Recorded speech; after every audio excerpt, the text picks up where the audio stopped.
In Nebraska, Republican Senator Deb Fischer of the Senate Armed Services Committee will discuss today's hearing as well as what we just heard from Chad. Senator, thanks for joining us. Thank you, Brett. I want to play this soundbite, what the president told George Stephanopoulos and what you heard some of it today about the troop recommendations. Take a listen. Your military advisor did not tell you, no, we should just keep 2,500 troops? No, no one said that to me that I can recall. Is that true?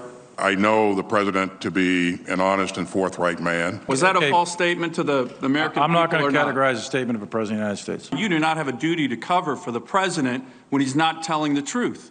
Was that a false statement or not? I've given you my opinion on the matter. I've given you my judgment on it. Senator, both of those generals, the chairman of the Joint Chiefs and General McKenzie, said that they recommended 2,500 troops remaining on the ground in Afghanistan as they put it up the chain. Right. You know, presidents are elected for reasons. They make strategic decisions. General Milley said that today. He also said that this was a strategic failure. President Biden disregarded the advice of his top generals.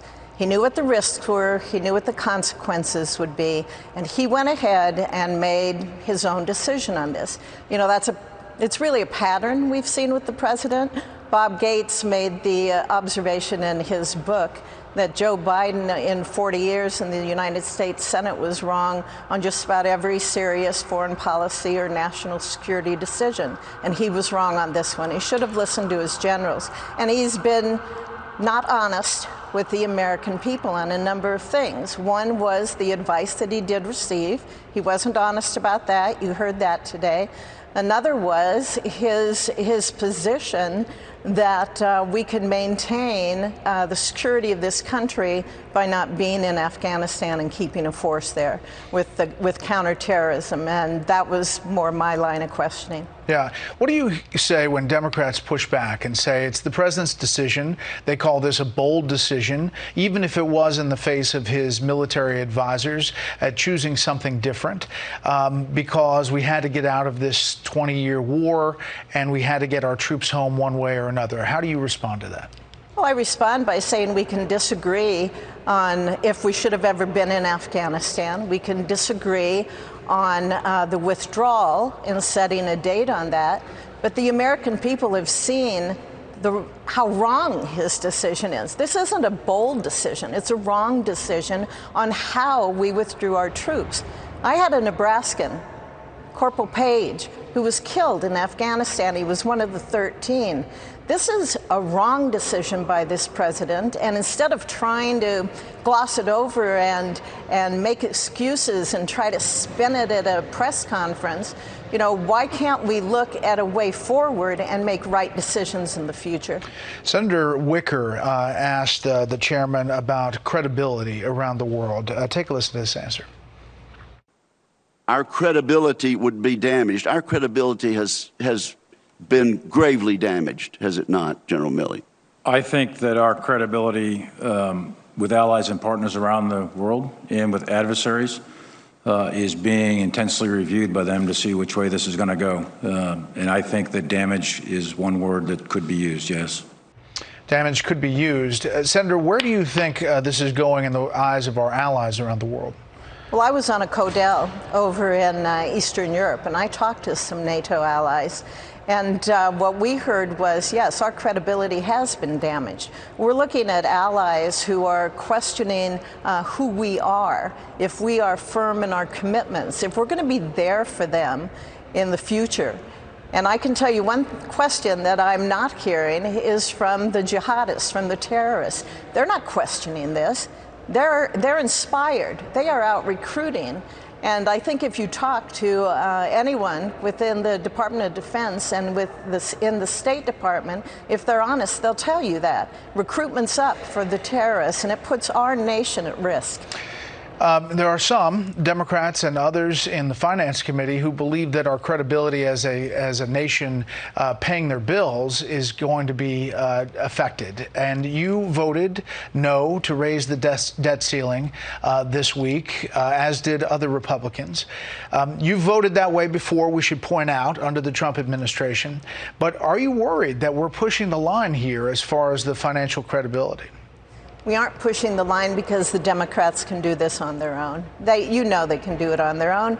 They are right now talking about human infrastructure and a $3.5 trillion wish list for progressives. You know, if they can do that on their own, they can pay the bills on their own for it. But isn't this a bipartisan thing? It's a bill that we've already paid. I mean, we've already used that money. This is money that Republicans authorized as well. Under the Trump administration, some $7.8 trillion of debt was added to the bottom line. You know, if you look at what happened in March, Bret, that was a complete Democrat exercise, that $1.9 trillion.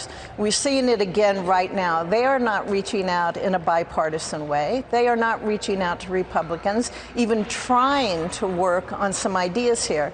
I heard you say earlier about the Democrats want to have a transformational change here in our country.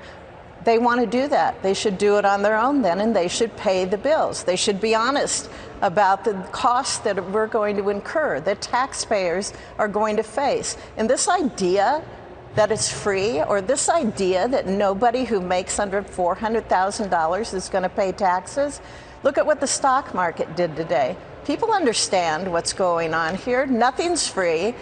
Everybody's going to be taxed. You look at inflation going up. That's a tax on the middle class, and it is a tax on working Americans. But, Senator, you concede that both parties, Republicans and Democrats, have been spending like drunken sailors for years up on Capitol Hill. You know, I've said that before, too. And then we get hit with COVID.